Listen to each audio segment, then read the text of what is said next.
In this video, pag-usapan natin kung ano na ba ang sitwasyon ngayon sa TNT Tropang 5G matapos matalo sa Magnolia sa huling araw ng kanilang elimination round dito nga sa Philippine Cup.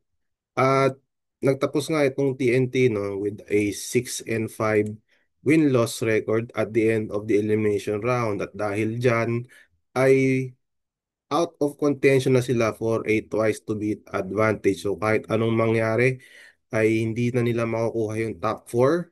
Pasok sila sa quarterfinals pero walang twice to beat advantage dahil nga doon sa talo nila kontra Magnolia noong June 13, 2025 sa score na 88-83. Ngayon, saan ba magpe-place itong TNT at the end of the elimination round?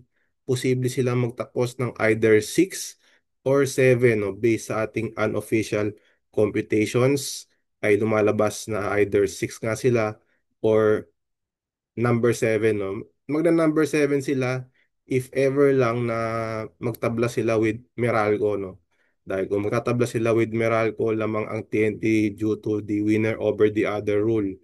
Posible rin silang magtapos ng number 6 with Rain or Shine and Meralco, no? And in that, magkakaroon ng quotient, at based dun sa quotient between TNT, Rain or Shine, and Meralco, magna number 6 ang TNT, followed by Rain or Shine, and then Meralco sa pangwalo. So yun yung scenario so far based on the placings kung saan saan magpe-place nga itong TNT at the end of the elimination round pagpasok ng quarterfinals. So, sino nga ba yung makakalaban nila for the quarterfinals? Well, there are two possible opponents para dito sa TNT sa quarterfinals, no?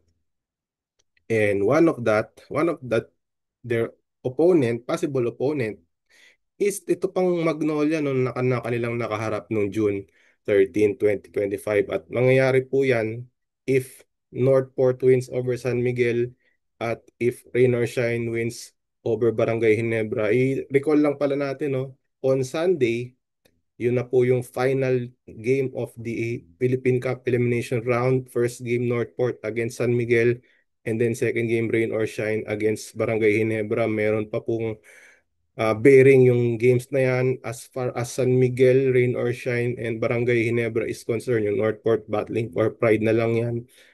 Pero pwede pa silang manggulo, no? In terms of dun sa seeding sa quarterfinals. So, first up, ito nga.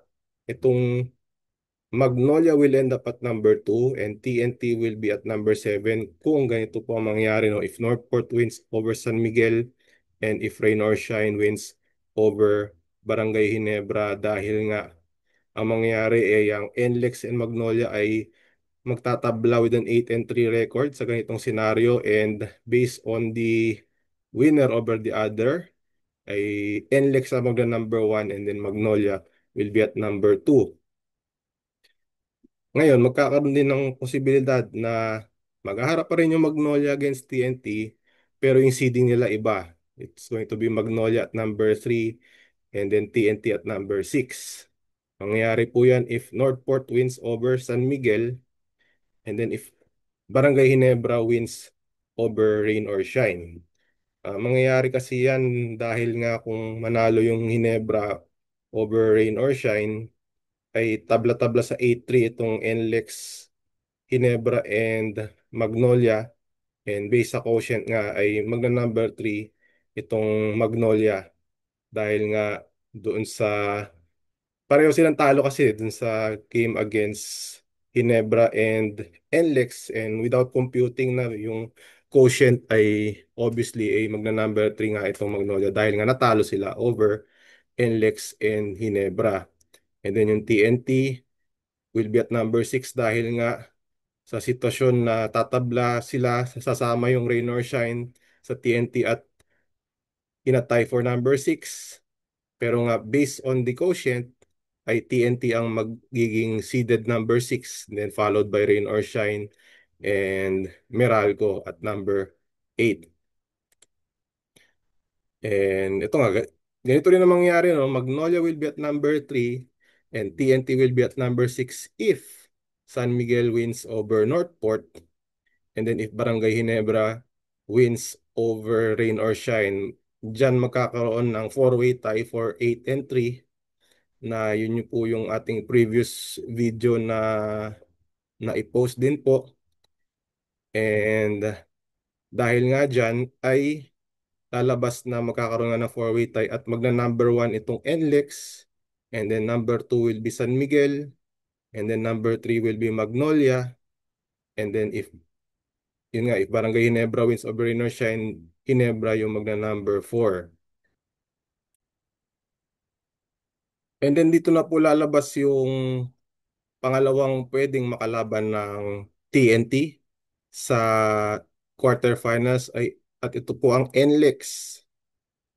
Mangyayari po yan na NLEX ang makakarap ng TNT sa quarterfinals if San Miguel wins against Northport, and if Rain or Shine wins over Barangay Ginebra. Mangyayari kasi yan dahil kung matalo itong San Miguel and matalo din itong Ginebra, or sorry, if manalo ang San Miguel and then manalo ang Ginebra, so ang mangyayari ay itong San Miguel ang magna number 1, no, with an 8 and 3 record, and then it will be followed by NLEX at number 2, and then Magnolia ang magna number 3, and then yung TNT will be at number 7.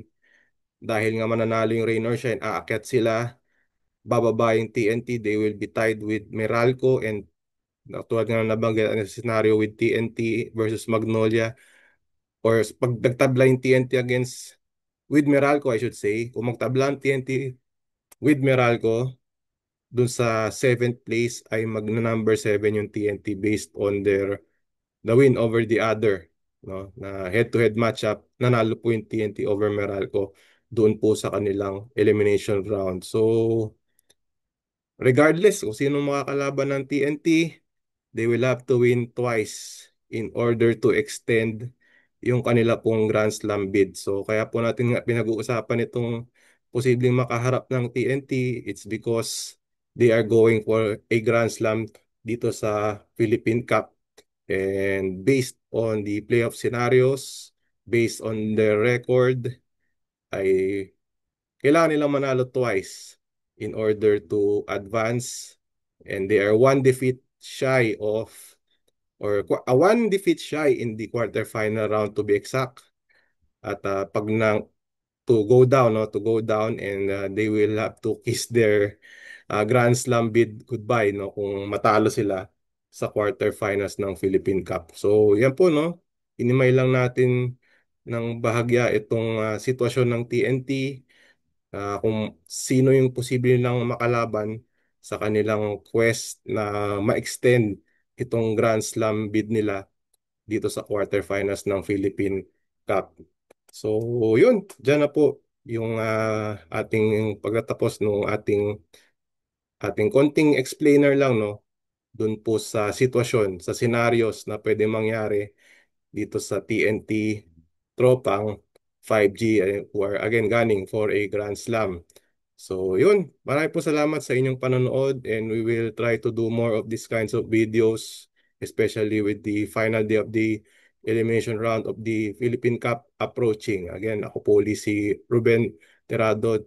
Please consider subscribing to our YouTube channel. And again, we will see you next time.